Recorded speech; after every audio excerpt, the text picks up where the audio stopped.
Hello, welcome back to StoryHouse.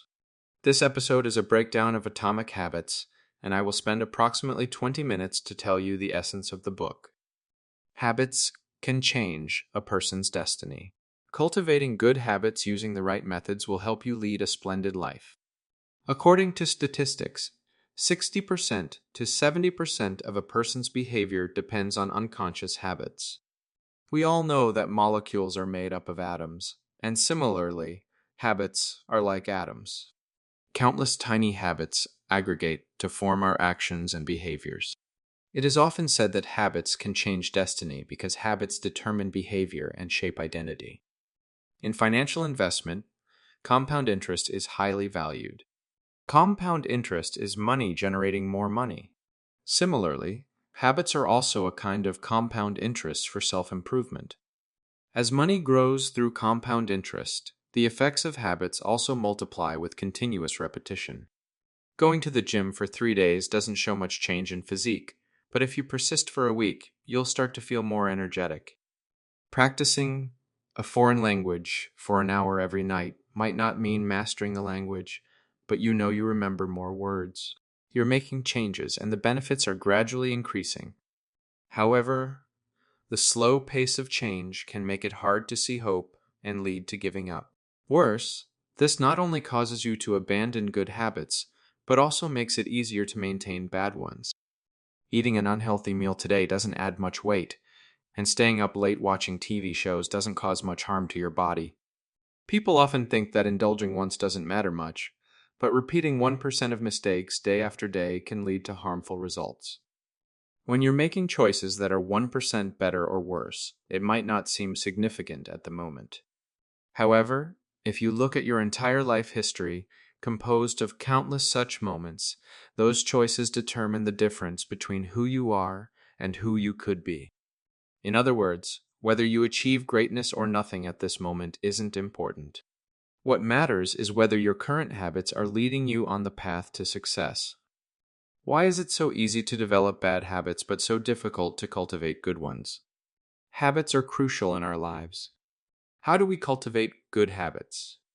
This book points out that habit formation requires 4 steps: cue, craving, response, and reward. These steps together form a neural feedback loop that eventually leads to a conditioned reflex, creating a complete habit cycle. The author of the book is James Clear, a famous American habit research expert and founder of the Habit Academy.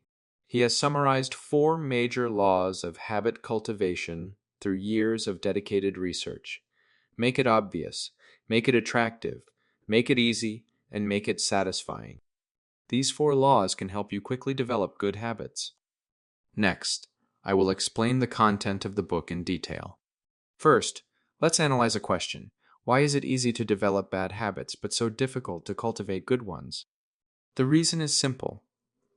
Bad habits comply with your nature and don't cause a backlash. For example, requiring yourself to exercise and read daily goes against your nature of laziness and comfort.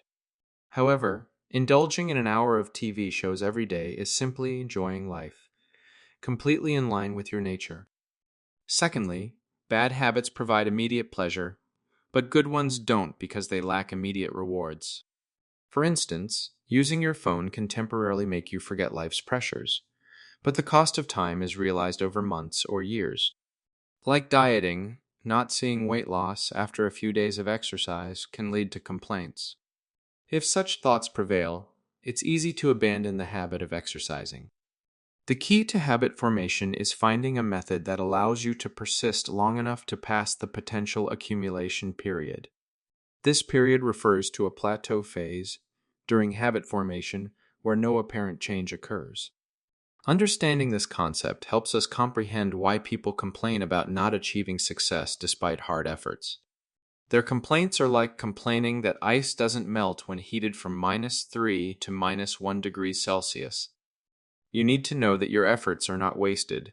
They are just accumulating, like waiting for the temperature to rise to 0 degrees when everything happens naturally. You will eventually succeed. So, how can we get through the potential accumulation period? The answer lies in 2 phrases: forget the goal and focus on the system. What does it mean? It means forgetting the results you want to achieve and focusing on the processes that lead to these results. If you are a coach, ignore the goal of winning the championship and focus only on how the team trains every day. This isn't to say that goals aren't important, but their significance lies in determining the direction, whereas the system promotes progress. Any slight improvement is the motivation to keep going. Now we know that the difficulty in changing habits isn't with you, but with your entire system. So, how can we improve the system? Let's assume you recently encountered a problem at work, causing stress and anxiety. To distract yourself, you take out your phone and open apps like TikTok. You start watching various funny videos and get amused by them. This scenario is probably very familiar to many of you, right? Let's analyze it. Encountering a work problem makes you stressed and anxious. This emotion is the cue. Wanting to divert attention is the craving. Taking out your phone and watching videos is the response. And forgetting the stress in the flow of funny videos is the reward. Since you're rewarded, this behavior will repeat whenever you feel stressed or anxious. The link between feeling anxious, diverting attention, and using your phone is established. Once this behavior repeats enough times, it becomes a habit. Any habit can be broken down into these 4 steps: cue, craving, response, and reward. If these steps are repeated enough, they become a habit. Next, let's discuss how to intervene in the process of behavior occurrence to cultivate good habits. First, make good habits obvious in the cue phase. Second, make good habits attractive in the craving phase. Third, make good habits easy in the response phase. Fourth, ensure good habits provide immediate rewards in the reward phase. Let's discuss each law one by one. First, the law of making it obvious in the cue phase. You can set a fixed time and place to do this thing. Make it clear and specific, like writing a diary at 9 p.m. in front of the computer every night, or reading for half an hour at 10:30 p.m. at the desk. You can also use old habits to cue new habits. For example, if you shower every night, you can decide to read after showering. If you have a dog, you can decide to exercise after walking the dog. Good habits like exercising and reading are usually important but not urgent. If we don't set a fixed time or bind it with old habits, we easily forget these habits. Now, imagine you are in a room with a computer, a projector, and lots of snacks like chips and seeds. You've planned to read a book and exercise at least 3 times this week, eat more fruits and vegetables, and lose 1 kilogram. How likely do you think you'll follow through with your plan? Many people might not stick to it for long. However, you can help achieve your goals through environmental design. Turn off the Wi-Fi, store the computer and projector in a cabinet and lock it, put away the snacks, and scatter the books you plan to read in any visible place, like beside the pillow, next to the toilet, or on the dining table. Guess how likely you are to follow through with your plan now? If you want to lose weight, don't buy snacks for your home. If you want to drink more water, place a cup of water in every room. If you want to watch less TV, put the remote in the farthest room from the TV after watching.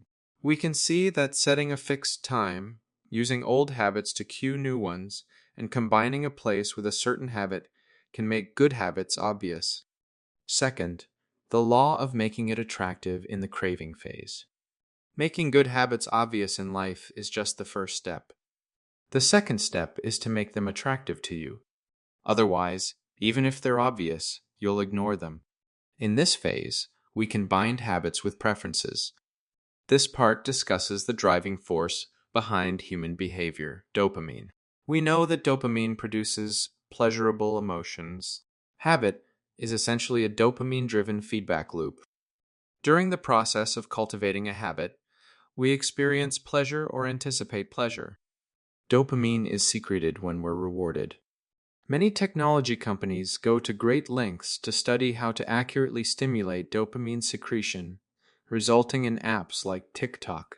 Food companies even spend millions to research the precise combination of salt, sugar, and fat to send the brain's reward system into a frenzy, making you unable to resist certain foods like Coca-Cola and potato chips.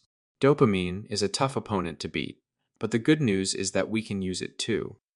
The book shows a man who really likes a variety show. He requires himself only to watch the show while running on the treadmill. This uses his preference as a reward. In other words, you can use dopamine-stimulating habits as rewards while cultivating a habit. Moreover, we can also use the influence of others to cultivate habits, whether individually or as a team. For individuals, it's easy to understand. We know that the power of halo effects and role models can help us develop good habits, getting close to or becoming that influential person. And for teams, it's also easy to understand. For example, if you can't develop the habit of listening to books on your own, then join our book club team. With our atmosphere and the pull of the team, it will be much easier for you to persist.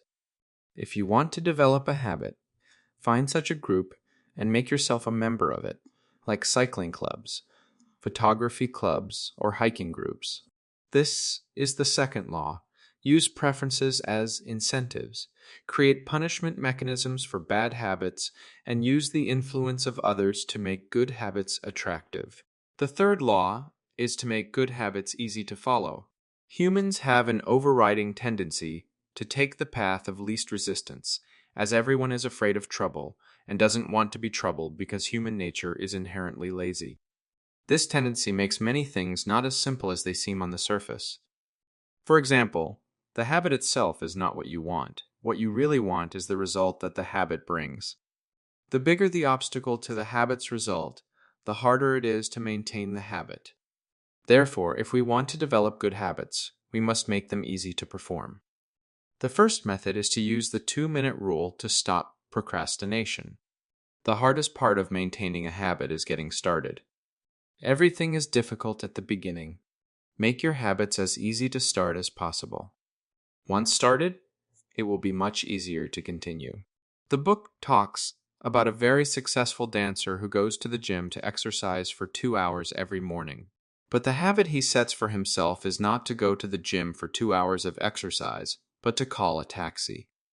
Every morning when he wakes up and gets dressed, he will call a taxi and tell them which gym he wants to go to. It is easier to develop the habit of calling a taxi early in the morning than to develop the habit of exercising for 2 hours. Which habit do you think is easier to develop? Surely it's the habit of calling a taxi. Once the taxi is called, then exercising for 2 hours naturally follows. Now we need to realize that the focus is not on doing something, but on capturing the budding moment or the prelude of something. The real determinants of our behavior are those moments of choice. Habits are just the entry point, not the end goal. There's a trick to developing a habit. Focus on the first 2 minutes of the behavior. Find the budding moment or the prelude of the habit. For example, calling a taxi is the budding moment, and exercising for 2 hours is the actual desired behavior. With this approach, turn reading before bed each night into just opening the book. Turn doing 30 minutes of yoga into just taking out the yoga mat. Turn running 3 kilometers into just putting on your running shoes. Starting with 2 minutes doesn't mean we only do something for 2 minutes. Anything requires a gradual process. We can't expect to develop a perfect habit right from the start, so our strategy is to start the behavior within 2 minutes and gradually increase the difficulty. In addition to using the 2-minute rule to stop procrastination, we also need to be aware of avoiding environments with high resistance and high temptation. We have already talked about this topic before. If you now have 2 hours, you have 2 choices. One is to read a book, which requires concentration, understanding, and memory, and requires effort. The other is to play with your phone, which does not require brain power and just lies on the sofa. Which one would you choose? Very few people can resist the temptation of the phone. And even if they do, the process of resisting temptation is very energy-consuming. So, the best method is to not need to spend energy resisting temptation. The use of environmental design mentioned earlier to help develop habits is consistent with avoiding a tempting environment here. The environment has a big influence on us, so in life, stay away from temptations that are not conducive to developing good habits. In general, the 2-minute rule to stop procrastination and avoid tempting environments makes good habits easy to perform. The 4th law in the reward phase makes good habits bring immediate rewards. There is an old saying here without profit: no one rises early. This is human nature. We need to learn to use it. How to use it. If the result of a behavior has a reward that you care about, you will repeat that behavior. Just like when you teach a puppy to shake hands, you give it a treat after it completes the task, and it will slowly learn the skill. This is the nature of animals. The so-called development of good habits is to have the reward repeatedly executed. Human behavior logic can actually be summed up very simply: seek benefits and avoid harm. What does that mean? It means repeating actions that have rewards and avoiding actions that have punishments. But there are 2 types of rewards: delayed rewards and immediate rewards, and 2 types of punishments: delayed punishment and immediate punishment. Like other animals on the African continent, our ancestors spent day after day trying to deal with severe threats and survival problems, trying to find food and avoid the elements. From this perspective, valuing immediate satisfaction is reasonable. Why worry about the future when you can live in the moment? Such a life is called by scientists an immediate return environment. After living in this immediate return environment for thousands of generations, our brains have evolved to prefer quick returns rather than long-term returns. Good habits are often long-term returns, so we should conform to nature and evolutionary instincts to create immediate rewards and satisfaction for good habits, and create immediate punishment for bad habits. So how do we create immediate satisfaction? The book introduces a technique called habit tracking. It's about tracking one's habits. This method is very basic. Take a calendar and cross off every day you complete a habit. American comedian Jerry Seinfeld uses this method to maintain his habit of writing jokes. His goal is simply to never break the chain, to persist in writing jokes every day. He doesn't focus on whether a particular joke is good or bad or whether he has no inspiration, but on doing it every day, continuously training himself. Habit tracking is also about establishing a never break the chain principle. Once, scientists studied over 1,600 people and found that those who kept a daily record of their meals lost 2 kilograms more than those who didn't keep a record. Just tracking the behavior can inspire the impulse to change. The blank squares you see on the calendar every morning will motivate you to maintain the behavior because you don't want to waste previous efforts due to one interruption. The author used his own experience as an example. I have a deep understanding of this method because I have been using it for many years. At the beginning of each year, I find an annual calendar online. Each day is a square, and one A4 sheet is enough for 365 days a year. Download and print it out. Each sheet will list a project, such as exercising for 10 minutes or reading for 15 minutes. When I complete an item, I mark a check on the corresponding tracking sheet for that day. Each added stroke gives me a great sense of achievement. Of course, occasionally, for some irresistible reasons, there will be a day or two when I don't persist. Generally, I will note the reason, such as being on a business trip or being sick, and then continue to persist. Because people who have persisted in something know a truth: persistence is more important than perfection. Many people have the idea that if it can't be done perfectly, then simply don't do it. This kind of thinking is terrible. There's a saying in the book that I think is very good. The time you miss has a greater impact on you than the time you succeed. What does that mean? For example, you start with $100.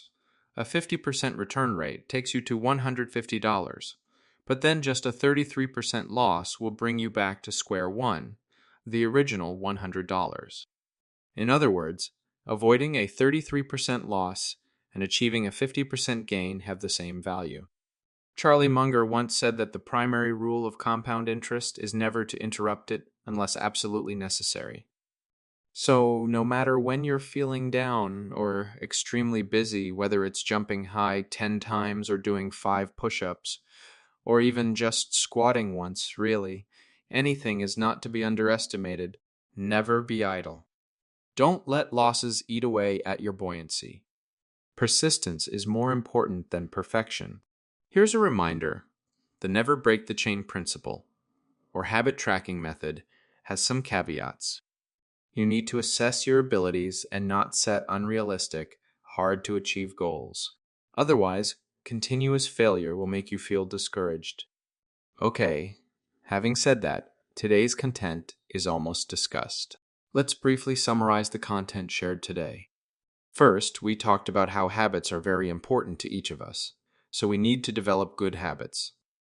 But cultivating good habits is so difficult. How do we do it? So next, we talked about how habits are formed in a fixed pattern: cue, craving, response, reward. To develop good habits, intervene in these 4 links. The first law is in the cue phase.